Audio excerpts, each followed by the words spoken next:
Okay, I think we are live. And it looks like I might have chosen the completely incorrect time of day to do this streaming, but that's okay. Since I have some new gear, it's a good opportunity for me to test it out anyways. So I will be basically speaking to myself for some time. So I've chosen this day and time of day, 2 o'clock in the afternoon here in Sweden. Basically, since I'm trying out various time of days where there might be people online to having an interest in affiliate marketing, creating niche websites and stuff like that. So we'll see how it goes. So even though we don't have any people in the channel, could I at least take the time to try this new gear out.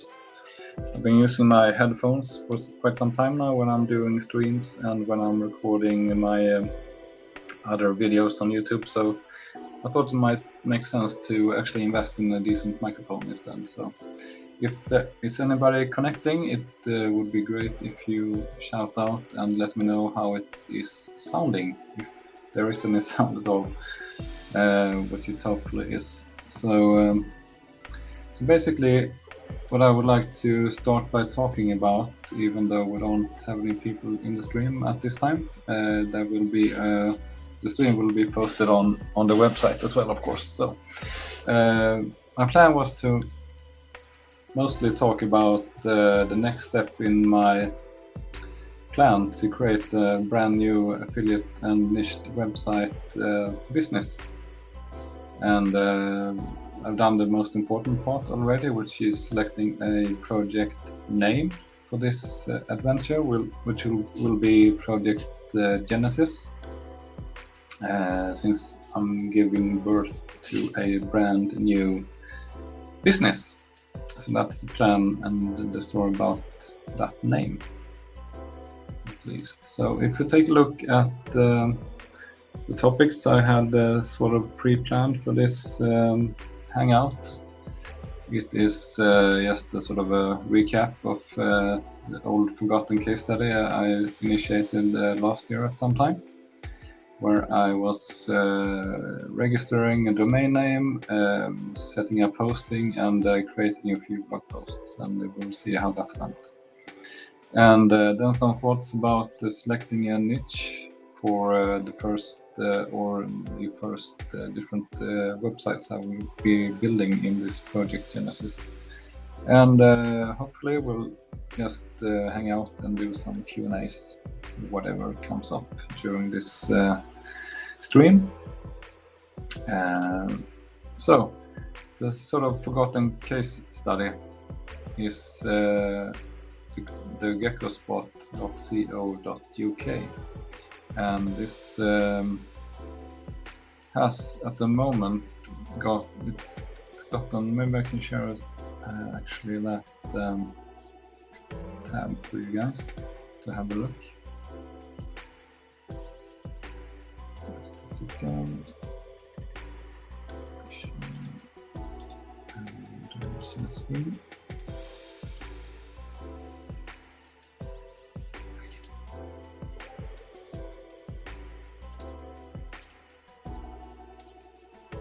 Okay, so this is how that website looks.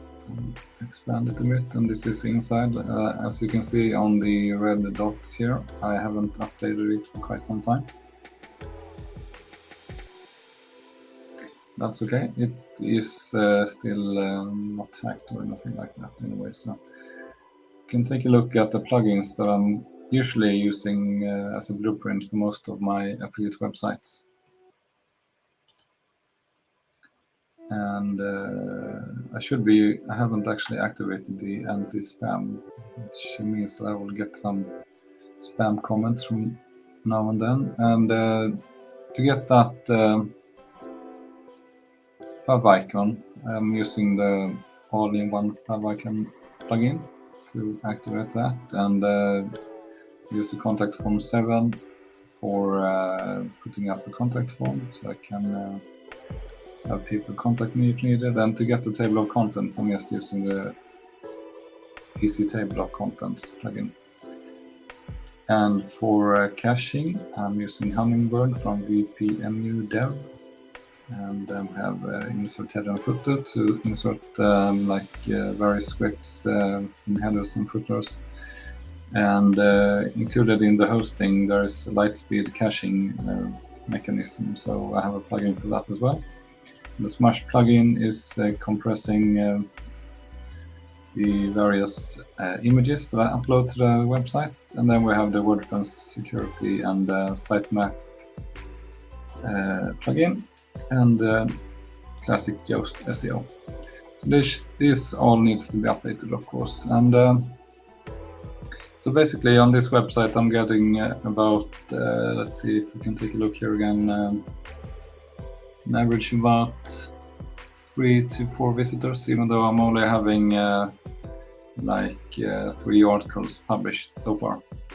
So then basically once I started this case study last year, I just put it out there, forgot about it, and I'm not sure if I'm gonna pick it up again, but we'll see about that, if that is going to be done or not. So if you join the chat or the stream, just say hi and let me know where you're from and what you're doing, and ask any questions if you have any thoughts.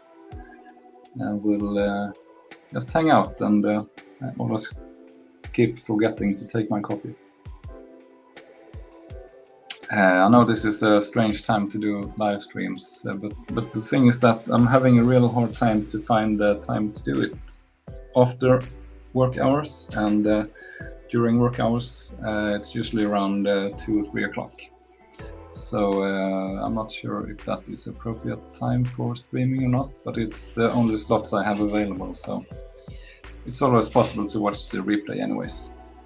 If we have anybody joining, can you just tell me if you're hearing me or not? Because like I mentioned in the description, I have a brand new mic, so I'm not even sure if I configured it correctly. I just unboxed it a few minutes ago and plugged it in. It's a Yeti Blue X, so hopefully it's operational and making some noise at least. So yeah, so when I started that case study, I spent some time looking at finding an H domain to sort of get some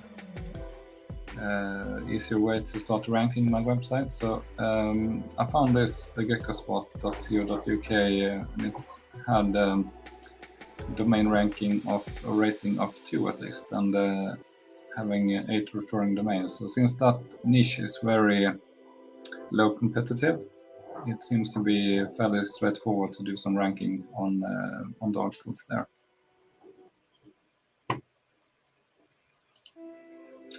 Hey Carl, let me know if you can hear me. Like I said, it's a very new mic I got here. And you're asking how much traffic does your Swedish blogs get per article? That's a really tricky question. I don't actually spend a lot of time analyzing each post, and what I've seen so far, it varies quite a lot. I mean, of course, it depends on the ranking, and so, I mean, some of my blogs are having very little traffic, and some are having lots of traffic, and some of the posts on those blogs having lots of traffic, some of the pages are very low traffic, but then you have items that you sell that are getting lots of sales anyway. So, and since the blogs I'm having in Sweden, they are affiliate blogs instead of ads based, it's really hard to measure how much impact the actual traffic has. So to sort of get an understanding of how much traffic you need to get into making money. Because when it comes to affiliate marketing, you make the money based on the commission rate, of course, and then it's also based on the value of the items that you're selling. So if you have a website that is not having lots of traffic, but it converts very well, and it sells items that cost a lot, then you will still make a lot of money, even though you get little traffic. So I don't usually spend a lot of time analyzing page by page or site by site, since I'm running so many sites. I just create sites and put them out there and let them start getting traffic, put ads on them usually. And then as every site that I develop that is making more money than it costs to keep it, basically all sites that are making more money than the domain fee is still earning me a profit. So it doesn't make any sense for me to get rid of them. So I hope that answers your question, Carl. So yeah, that's just some words about the forgotten case study. So if you go back to the sort of project that I'm currently trying to get started, which is the project Genesis, where I, in a more head-on way, will take on creating websites for US market and more on a global level using English instead of Swedish. There are so many niches to look into and choose from. So, for example, you have finance, food and drinks, auto, home improvement, gardening, gambling, travel, gaming, pets. There are countless of niches and sub-niches and sub-niches to look into. So the most common tip you get when you sort of talk to people about selecting your first niche is to look into your passion, look into what you're interested in, what you want to know, what you already know a lot about, and or the opposite, what you don't know a lot about, but you want to learn about it. So for me currently, what I'm sort of doing when I'm not working, it's like having my family to take care of and all the stuff surrounding that. And in the little spare time I get, I'm trying to build out affiliate and niche websites and scale that up. I find SEO to be quite interesting, and it's sort of always changing, so you need to keep up with it. I do some investing in the stock market, so that's also an interest. I play some golf when time permits, and we have quite a lot of pets in our family, so keeping up to date with pets and how to care for them is also, of course, an interest. And since I was a kid, taking care of reptiles has been quite a big of an interest. And so my thoughts about how I will proceed when I'm selecting my niche or for the initial websites for this project is to find a small niche with a very low competition. And the reasons for that is it's probably going to be easier to rank in that niche. And since it's easier to rank, it's easier to learn during the way from the beginning, which is good because creating websites or services for a global audience in English is new to me, even though I did it slightly in the case study last year. So, and that will hopefully keep up the motivation if I get some traffic and traction early on, because just sitting around and creating content and staring at the brick wall for 6 to 12 months will be quite devastating. And yeah, so I've started to do some research this week that I just went by into various niches suitable for me based upon what I said in the previous slide. So I selected and came up with on a top level, the sort of the pet niche, like a top level niche, is still fairly more low competitive compared to all those high ticket niches like travel and investing and all those. They pay better, but that means that there are higher competition, of course. So the pet niche is probably comparably easier to rank within. That's my takeaway, at least.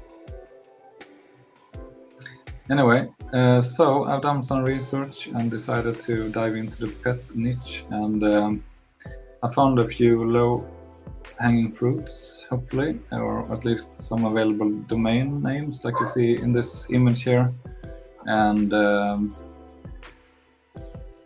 the overall difficulty level.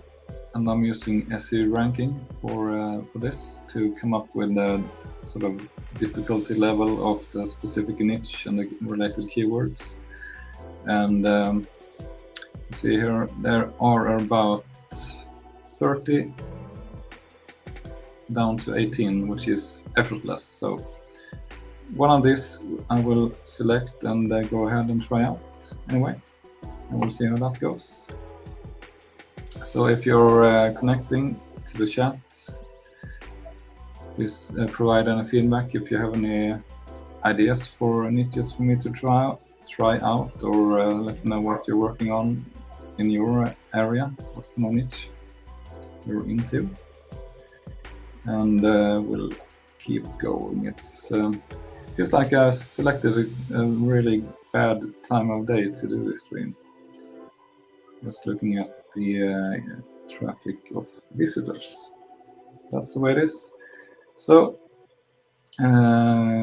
some other thoughts about selecting my niche here is to I should decide as well if I should build a bigger site with sub niches inside it, like one big reptile niche website, and then go into details what kind of reptile I want to talk about and write content about.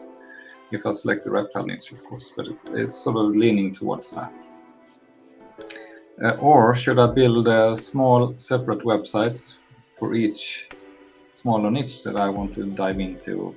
So I haven't decided that. So if you have any thoughts about that, or any experience to build smaller, very sub-niche websites, or building one bigger where you have sort of categories, and you go down to one niche and build that out, and then you go up and you create another section of your website, which is better when it comes to the English target market. I mean, in Sweden it's fairly straightforward still to build 20 to 50 pages small websites and have them ranked and get nice traffic. So I'm not sure if that's the same in English US market.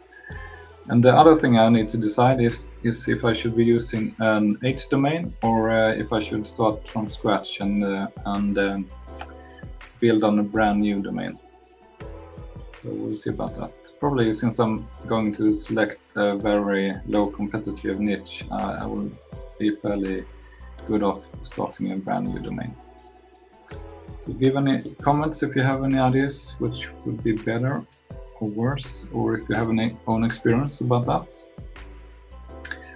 So since it's quite little chatting going on, so in this live stream, I will probably just end this. Wasn't supposed to be a presentation. I was hoping to more Hangout, but that's the way it is.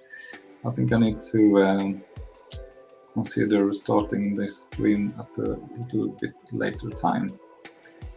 I think we have 1 or 2 viewers at least, so I'm not sure if Carl is still here. If you have any more questions or thoughts or want to connect and say hi, I think I included a link to the actual live stream in the description. If you want to jump in and just be part of the stream and have a talk, please do so. And I will be drinking some coffee and take a breather for a few minutes at least.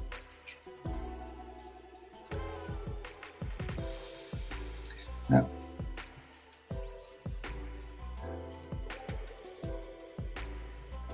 So for keyword research, I'm mainly using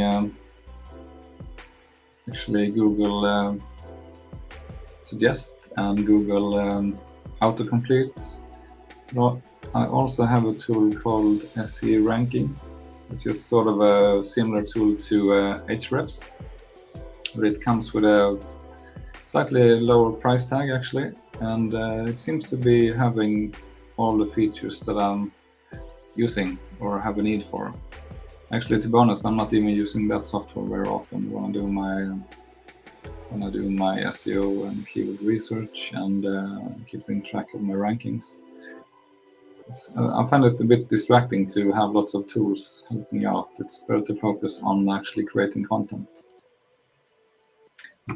But that's different from people to people, of course. I can see if I can share that tab as well, so you can have a look at that keyword research tool that I'm using. So I found a very low-hanging fruit here. I saw somebody on Twitter were talking about the rabbit niche. It was very easy to rank, so I found this "Why does my rabbit poop on me?" It's a very low-hanging fruit. And it actually has a search volume of 50, which is impressive. So it will be fairly straightforward to create a rabbit niche website, a part of a website, and target this keyword, it seems like. So maybe I should take that up. So, who is connecting today? Hello. Maybe I should talk in the chat instead of in the microphone. Everybody's so shy. So, to those who have just connected, I'm just rambling here about my efforts in finding a niche for my upcoming project. And I was talking about if I should be, should I create one small, very hardly niched website? Or should I create like more like a top-level niche website? And should I instead create sub-niche sections in that bigger site? So not decided that yet, but please share any thoughts or experiences if you have that. And we have a new visitor, Retenso. Where is the best place to find writers? Actually, in Sweden, I've been mostly finding them on forums, for like SEO forums, and I can type the link, boostcontent.com. I've also hired people from. So in Boost Content, you can actually select, for example, they have like a web interface, so you don't even need to talk to people, which is great sometimes. And all you need to do is place an order, and the better you describe your order, the better content you will get back. And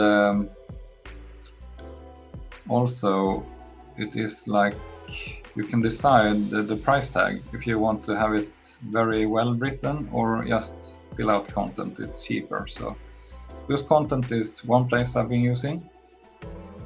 And you can see, can I do it like this?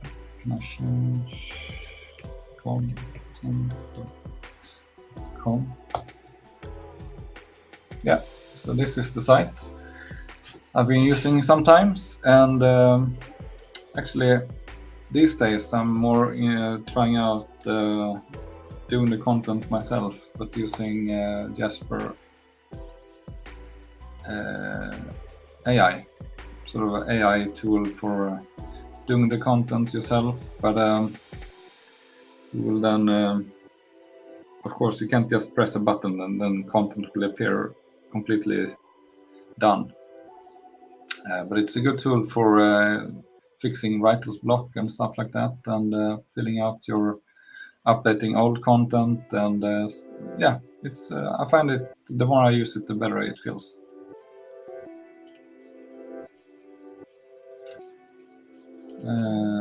Let's see, Retenso. Great content, Eric. Thank you, Retenso. So I'm not sure if you're talking about the website or my YouTube channel, or, but anyways, it's a nice comment to get. I'm finding it hard to get writers from a low volume keywords on other platforms where they can pick and choose their jobs. Okay, you mean it's hard to find people actually wanting to write about the content you want them to write about? Yeah, okay, that's too bad. But yeah, I have to be honest, I don't have a lot of experience to hire people to do content. I'm actually, most of my content I've done myself, or at some point I was collaborating with a university here in the neighborhood, and they had students that wanted to have some extra money, so they went to me through a brokerage firm. So I hired them for a very low hourly rate, and I told them how to write content for my affiliate websites, and then I just emailed some orders and got the content back. But the bulk of my website's content I have written myself, and some I've done with programmatic SEO, maybe you call it. And that means that I've been using a templating system and some clever PHP coding I did way back, and put sort of out relevant content using scripts. So sort of gray hat area, I would say. But it worked, and it's ranking, and it's evergreen, and it's bringing in the money every day. So that's good. So maybe somebody else on the channel has had some experience with hiring people to get content. I'm not sure. But I think if you go online on Twitter as well, you can find lots of people having ideas about where to hire good content writers. I'm just starting to sort of be active on Twitter as well. So I mean, there are tons of people online on Twitter, and they seem to have like decades of experience creating affiliate websites. I didn't even know they existed in Twitter, but there are actually people like myself interested in creating these niche websites. So that's a good find to go into Twitter, actually. And it's a great community to sort of exchange experiences and connect and all that. Oh, sorry, I think I missed one question here from Carl. How many posts does your website has? Well, I'm not sure. Could you specify that, Carl? I mean, I have about 160 different websites. So some of them, especially my smaller affiliate websites, can have anywhere between 20. I think some has, and another one has 50, and maybe another one has 60. I don't think I have any website having more than 60 posts. I think 60 real blog posts with sort of decent content is the maximum I have on any of my websites at the moment. Then I have those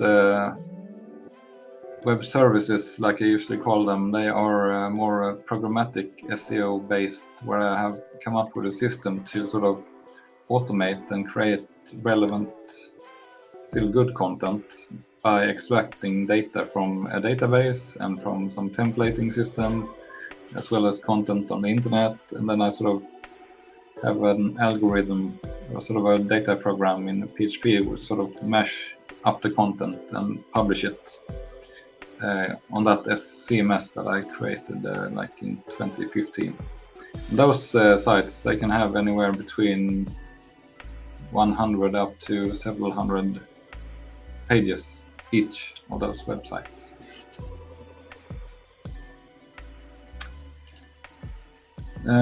So Carl is wondering, why did you stop creating Swedish affiliate websites? Well, one reason for why is I haven't stopped forever. At the moment, I'm just pivoting and trying out new things because I find it interesting to try out different things. So I haven't officially stopped forever to do it. One reason why I sort of slow down my affiliate sort of blogs or review sites creation is that the competition was getting so much increased the last years, and then there came out updated Google algorithm changes penalizing straightforward review sites. So my income decreased when I was doing that kind of website. So instead I created this, what did I call it? The Clone Wars project, where I, instead of doing more affiliate websites, I was going back and reinventing my web services, but cloning them more or less and creating duplicates to build up redundancy and increasing the ads income from those clones. Then it seems like getting improved into Google AdSense has been even more difficult than it was when I started those websites. So it seems like I need to spend lots more time creating content for my web service websites as well. So yeah, then I just found this YouTube thing, and for some reason I found it fun to do these live streams and YouTube videos and put them out there. And in order to have content for these streams and my following up videos, I came up with this idea of actually experimenting with putting my efforts into creating websites targeting the US market instead, or as well, maybe we can say, or more like a global evergreen content websites based on English language instead of Swedish. So it's the reason is like many reasons behind why I'm pivoting to English websites. It's a new challenge. It's bringing some kind of content engine to what my YouTube videos and streams could be about. So that for some time now, the videos and the streams will the red thread in those videos will be about starting from scratch, basically, and measuring and sort of talking about what I'm doing and viewing the results and hopefully inspire myself and other people wanting to do the same thing by following this experiment or this project or startup of this business. So I hope that answers your question, Carl. So the reason I haven't stopped creating Swedish websites forever, I have diversified and pivoted into focusing on starting up and creating English websites for a while now. Ooh, I need a breather. I'm talking so much. I'm not used to talking since Corona this much. So can you actually hear me decently? Because like I said, I just installed this new mic. Can you see it here? And yeah, so hopefully it is making some sense that I'm speaking and that you can hear me. So let's see where. Yeah, so thumbs up, pretend so. Thank you for the comment. That's what I want to hear. Because I got some feedback on my various videos I've been releasing that the sound is very low and it's hard to hear me. So hopefully from doing this purchase of a new microphone, the videos will have better audio as well, not just a live stream.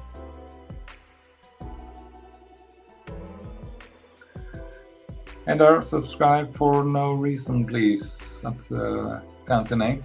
Hey there, nice to meet you. Oh, a fan, that's interesting.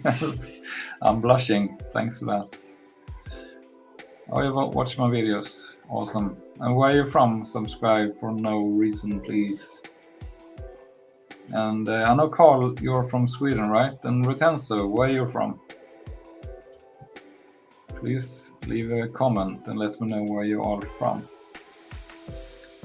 Because this is just, these live streams will be, the more people that interact, the better this will be. Because it's a bit awkward just to sit here and talk. So we have one guy or girl from Ireland, and we have one person connecting from Nepal. Cool. And then we have Carl, which I'm sure was from Sweden. And let's see what is written. How many hours per month do you spend on your websites? Currently, actually, I don't spend a lot of time on my articles, on my websites.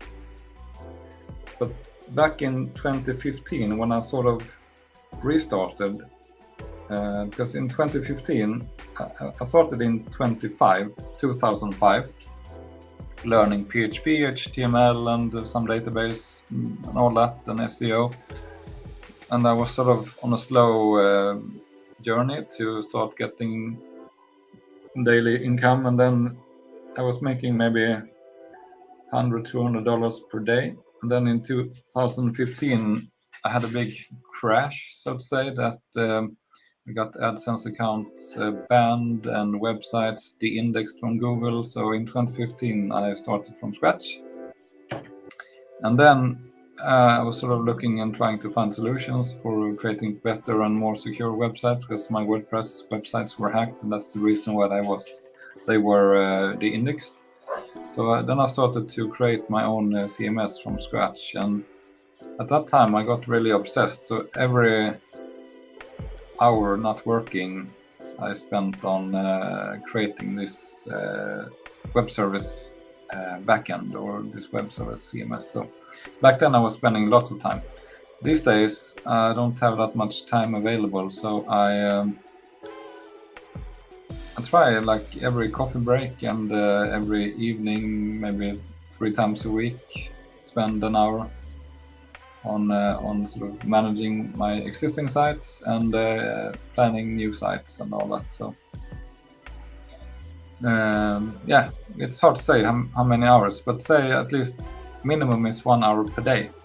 So that means about 30 to 40 hours per month on my sort of side hustle business, hobby business. Then some lunches and early mornings as well, of course. I hope that answers your question. And then we have Copenti APS. Hey, hello Eric. How do you find time to write articles? Yeah. Usually I outsource it at some times. Currently I haven't posted any articles for quite some time, and I also have created like I said previously, a CMS that is more a programmatic CMS based on templating and AI sort of almost, and mashing up content and publishing it in micro niches. Otherwise I hire writers, and also started to use AI content system called Jasper, which is good for speeding up the content creation progress. I'm looking into the comments here. Okay, Copenti is from Denmark, our neighboring country. Great to hear. So we are quite spread out globally. People visiting this Hangout, which is great. We have Asia, Ireland, Sweden, Denmark. I think that's it at the moment, so that's cool. That's what is so fun with affiliate marketing and creating niche websites and all that. We are so many if you look globally, but then if you look like in your nearest surrounding, when you start talking about making money through websites, everybody is usually looking at me and feeling or telling me, you can't be doing that, that is just crazy stuff. And it's just okay, it can be done, and it's really fun as well. But then when you go online and hang out with people on Twitter, or like I just found a year ago, YouTube, or many people online as well talking about this and hanging out. So it's really great to have people to connect with like this.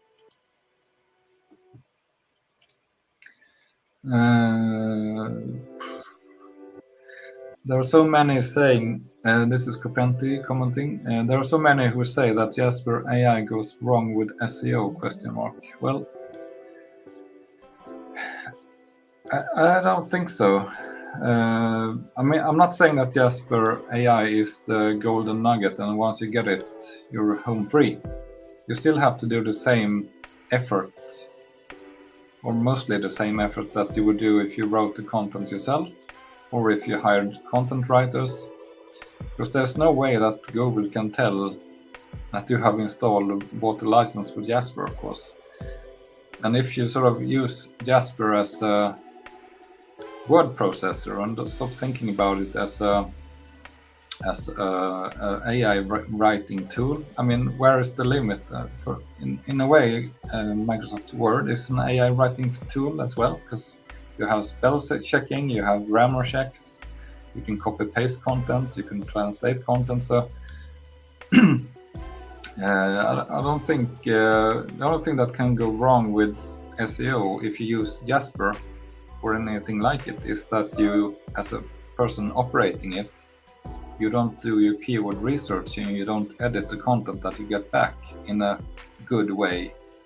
So I don't think you can blame Jasper if stuff goes wrong. You can only blame yourself for publishing content that isn't good enough.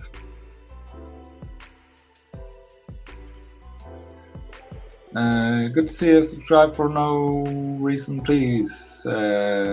Please keep in touch, and great to have you on the chat, on the stream. And Kupenti is asking, can you recommend Jasper anyway? Yeah, I mean, I have to be honest, I haven't used it extremely much, but from what I've been seeing so far, or what I've been getting, I've used Jasper for example, for my case study website, the one I talked about earlier, the geckospot.co.uk, and I only have 3 pages on that, so it's not a good maybe example. But since all the content on there is done using Jasper, and it is ranking, then it's safe to say, for me at least, that it's good enough for creating content. And the more you update and edit that content to sort of take away any obvious AI glitches, then it's really good.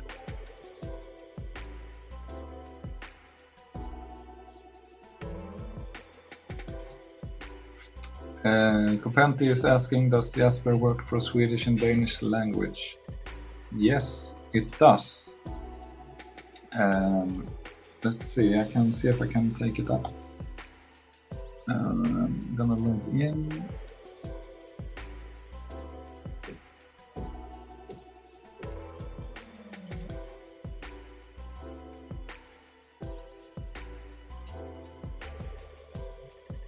Sorry, I'm just I'm not talking, I'm thinking, I'm operating here. And yeah, let's do it like this. I can share a screen and show you guys Jasper in a second or two. I can share screen and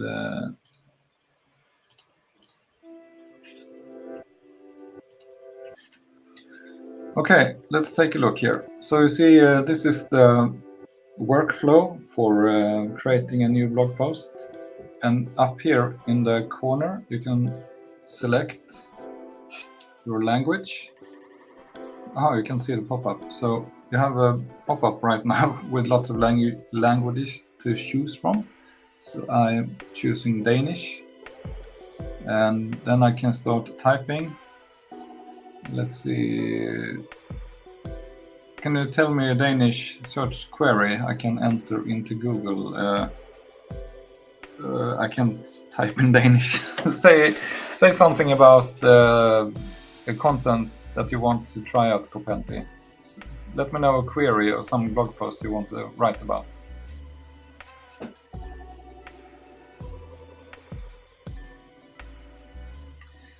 My RPM for my Swedish affiliate websites, I have no idea. Sorry, Carl. I don't actually take the time to measure and analyze that. Which is sad, because lots of people are asking me about those kind of things, my RPM and my whatever statistics. How is the competition in Sweden for information topics? I think it's low in general. So if you find a sort of a niche that is not like maybe gambling or travel, for example, but if it's travel, but in a sort of more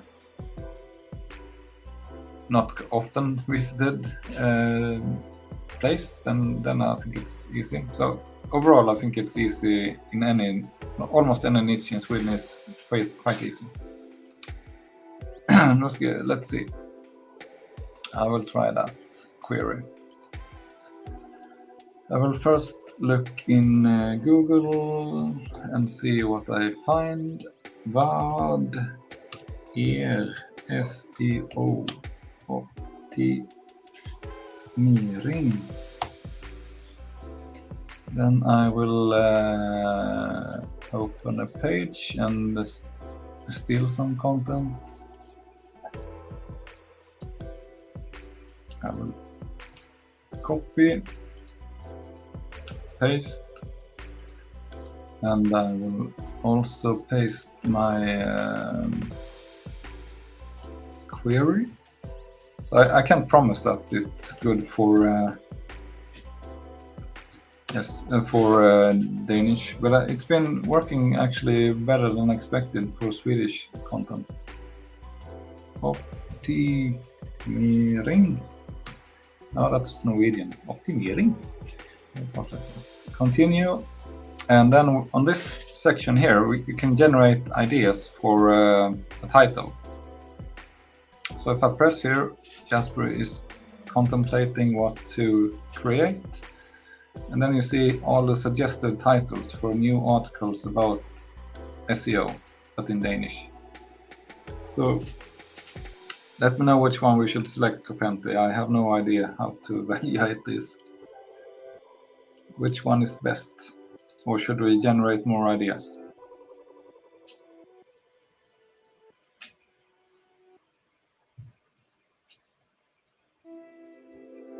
Let's say a number: 1, 2, 3, 4, 5, 6, or 7.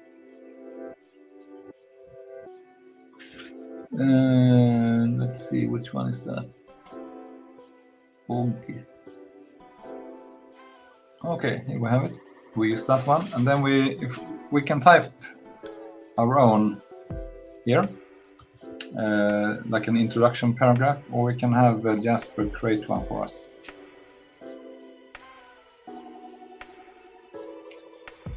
Okay, you see, you just get text, unique text. I'm guessing sort of that what Jasper is doing, it's sort of pulling data from various websites, both in English and in Danish, and it sort of have some kind of AI engine mashing that up and rewriting it and trying to understand the concepts, and then it sort of restructures and creates unique content based on that. So which one do you want? 1, 2, or 3 here?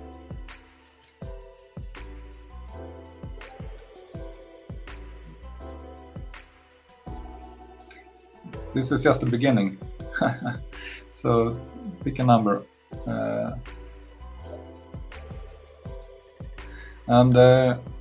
Cool. I have an affiliate link, of course, if you might consider using that.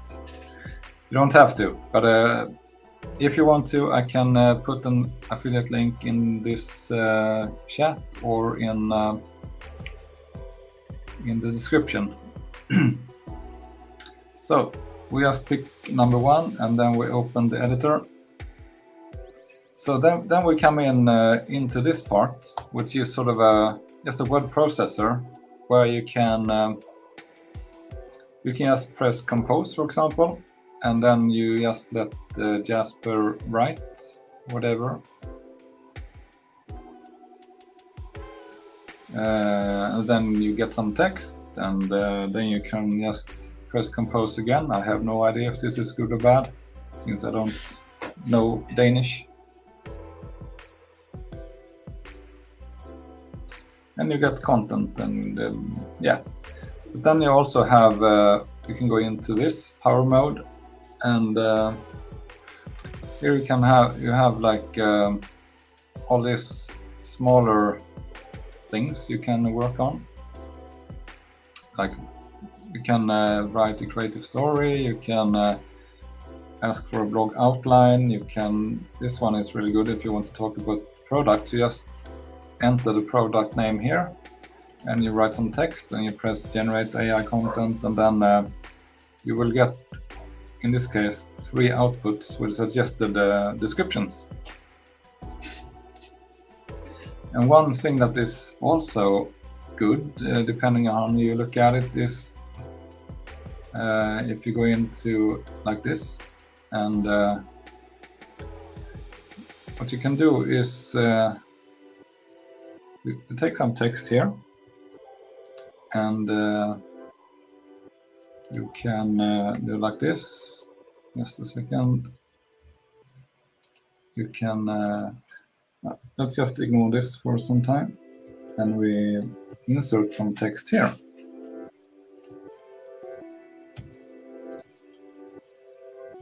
Like this. And then you can just, you see this rephrase up in the right corner.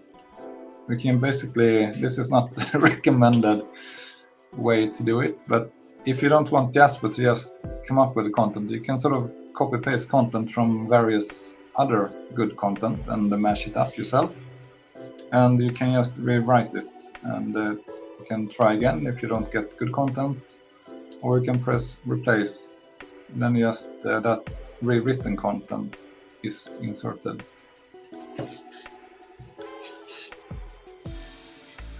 See here, I don't know, but we assume it's good. And you wanted this to be an H2, oops, H2 title, H2, and then you take this part and you rewrite, rephrase that, and replace, and then you just go on like that if you want to. Okay, let's see in the chat.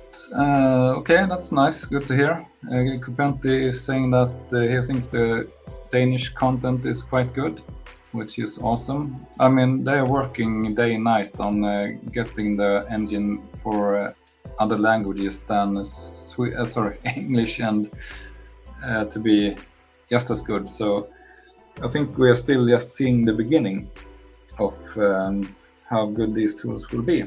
So I think it's a good companion or a good tool to have in your toolbox,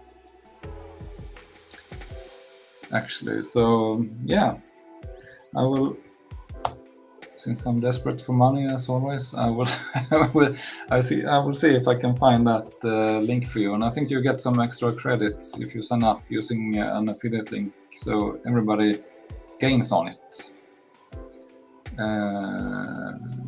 Log in. So, any other questions about anything? We're all friends here, we're all just hanging out. So I will just copy. So this link here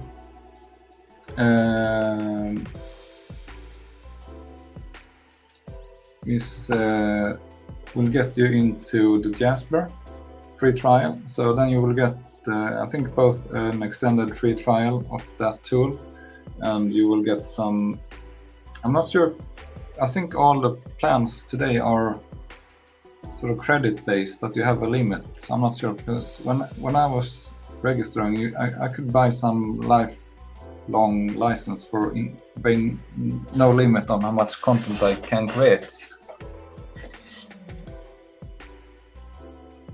I lost my StreamYard control. Let's see, I need to catch up with the comments. Thank you, Kupenti, no worries. This is what I'm here for, to help out and to connect and having fun with you guys. And oops, that's myself. Do you sell backlinks from your pages? No.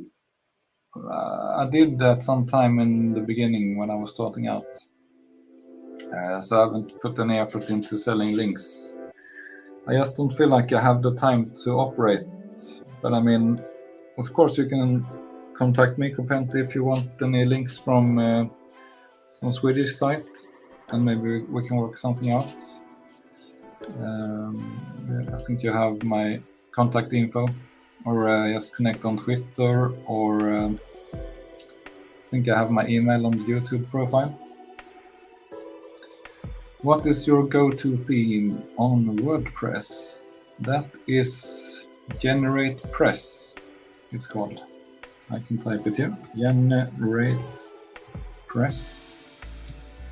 And it's free, but I have the premium version. And the reason why I like that, it's because it's not bloated with. Because when you write, or at least when I write content websites, I want to focus on just putting out the content and have it quickly indexed, and I'm not interested in all fancy UX things for those kind of websites. So that's why I went with GeneratePress. It's very clean theme, and the default theme setup is definitely for me good enough for starting creating very good and nice websites. And it comes with a few sort of child themes as well, which are good as well. And it's easy to extend and to work on. So that's why I like it. And you can download a free version and try it out if you want to. So I think it makes sense to, for me, it's easier to keep doing one theme only, because then you don't have to spend time in selecting theme when you start up. So because the actual theme is subordinate to actually putting out content. So as long as you have a fast theme, then it's good. Awesome. Thank you for that, Copenti. And I hope you have success with it. Because I think in Denmark, it's similar to Sweden. I think it's easier to build the websites in Swedish and Danish and even Norwegian and get them ranking compared to trying to actually write affiliate content for US or for global market. Tobias, nice to meet you. Very good. So Tobias, do you have any websites up and running today, affiliate websites? And pretend so. How about you? Or anybody in the chat? How many of the people in the chat or in the stream are actually making money online today? Would be interesting to understand.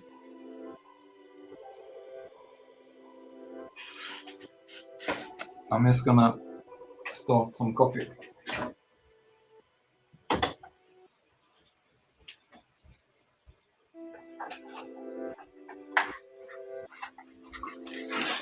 So I actually inherited from my parents my first, what do you call those? Espresso makers. So I'm gonna put on a coffee.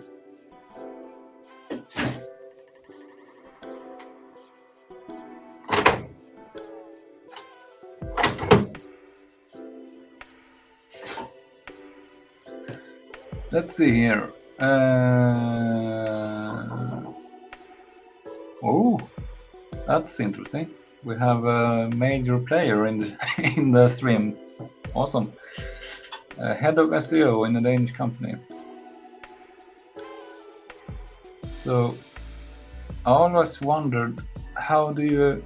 I mean, me myself, I'm a software developer, daytime or nighttime as well sometimes. How do you actually? I've been thinking about how do you start up and become. Where do you find that kind of jobs, like head of SEO and working with having a job within SEO? How can you get that kind of jobs, and how well do they pay? Because I'm thinking about at some point in my career to sort of switch from only doing coding and actually pursue my hobby, which is SEO and building sort of SEO optimized websites. Do you have any thoughts about that, Copenti? Oh, sorry, Tobias.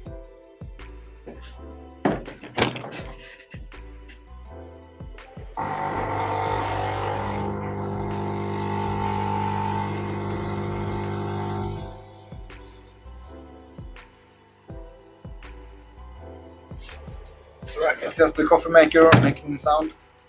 Let's see, Retenso started working on 2 affiliate sites. Cool. I wish you the best of luck. And when did you start making them?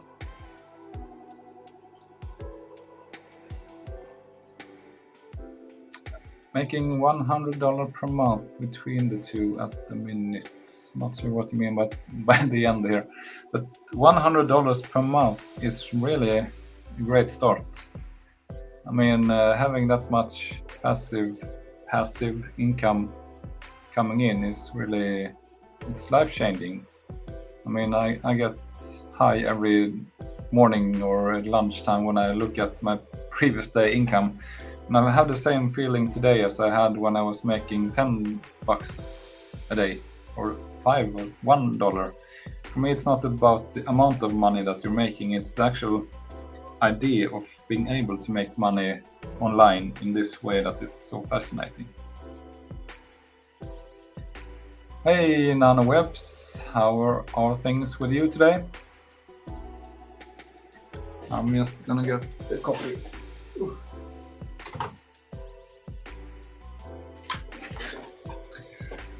So Tobias says, I started as a salesperson for a software company and found out that the system was niche. Therefore, I suddenly became interested in SEO and started selling quite widely. I love my colleagues. So you were a salesperson, and I'm not sure what you mean by that you found out that the system was niche. What do you mean by that? So you became interested in SEO and started selling quite widely. I don't fully understand, but anyway, it's a great thing that you can work on your passion if you're interested in SEO, at least. Yeah, it's a very nerdy interest, but it's so much fun and dynamic, and lots of other nerdy people to connect with and talk. That's why I'm loving doing these YouTube things and Twitter hangouts, and because when you're sort of like me, you're surrounded by people, they have no idea what you're talking about when you start talking SEO and you talk about your websites and the traffic and your analytics and your income. Everybody's just shaking their heads and saying, this is, what are you talking about? Then you meet people like you guys on this chat or on Twitter, and it's like a group of nerds just building their own sort of freedom online.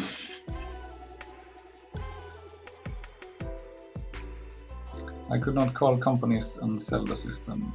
Apprentices, that's why customers should come to us. Yeah, exactly. So that's the benefit of doing good SEO, that if you are into sales, if you create good websites that are SEO optimized, you don't have to spend time seeking out your customers. The customers will come to you, which is great. And it's a big cost saver as well.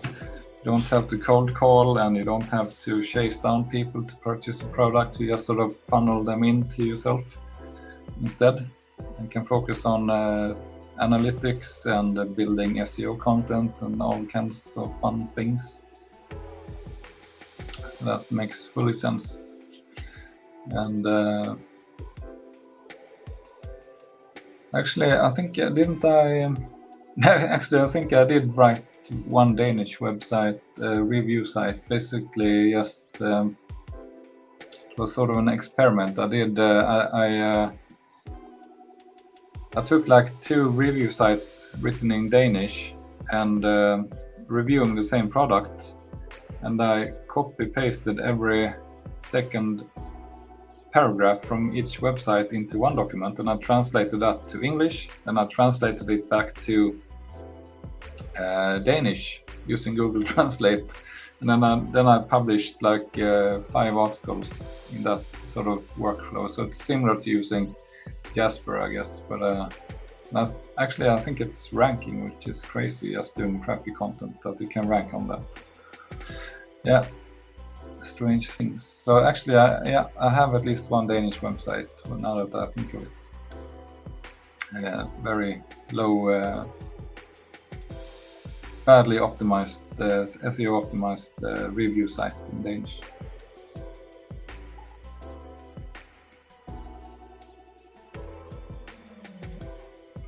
welcome back. Subscribe for no reason, please. It's a fascinating name for your YouTube account.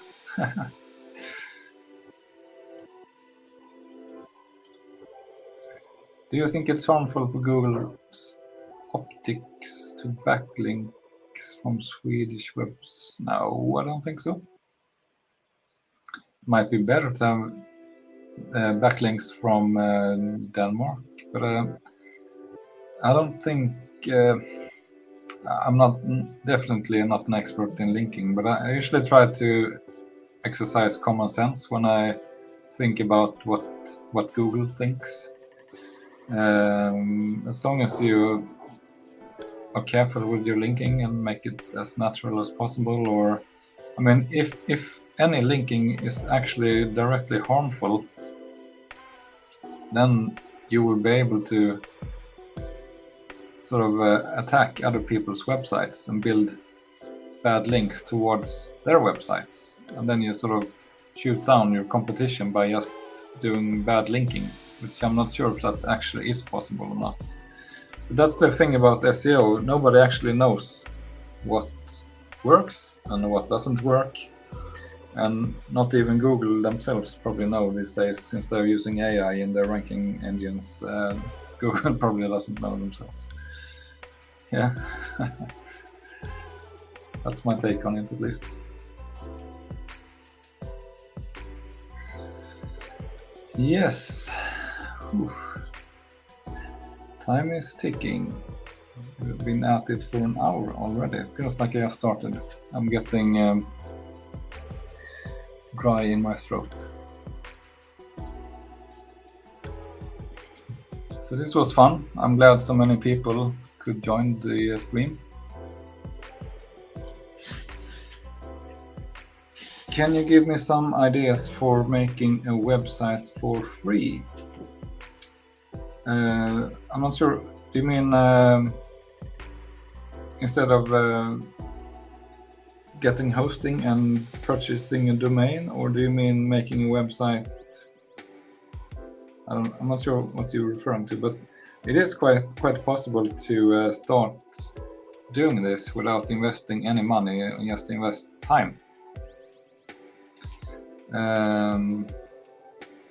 Actually, so for example, if you go to let's see, Blogspot is one platform where you can start a blog for free and write comments and blog posts and have it ranked in Google and get traffic. And then you can put up AdSense, or you can put up affiliate links on those blog entries. And you have Weebly.com is some, actually it was before this existing. See you, Tobias, and good luck with your content system. Or Jasper, I mean. So yeah, there are numerous ways to get started for free, and even WordPress have their own hosting that doesn't cost anything if you put up a subdomain. So WordPress.com, I think it is. You can sign up for getting an account on WordPress.com to do your own WordPress blog on a subdomain to that. Yeah, so if you don't have like even any money, then it's fully possible to start creating content on these freely available platforms and try it out and get indexed in Google and stuff like that, and get traffic, and or at least just start learning and seeing if it's fun enough for you to invest a few dollars to buy a domain and to get real hosting, because at the end you still want to own your content and you want to own your real estate online. Thank you, Rutenso. It was fun and great to that you joined and having questions and supporting the channel. Yeah, I hope to keep this up, and probably the actual more recurring time for this will be on Fridays at 2:30 it seems like, but I did the stream today instead because tomorrow is the affiliate gathering. If you understand, if you know what I'm talking about. The affiliate gathering is a gathering in New York, in UK, for affiliate marketers getting together, and I was going there in the beginning, but only have downgraded to an online ticket. So since I'm not able to participate on site. So this was fun, guys, and if you don't have any closing questions, I will take some final coffee and close down the stream, and I hope to see you guys in another stream. Maybe did I have anything left here? No.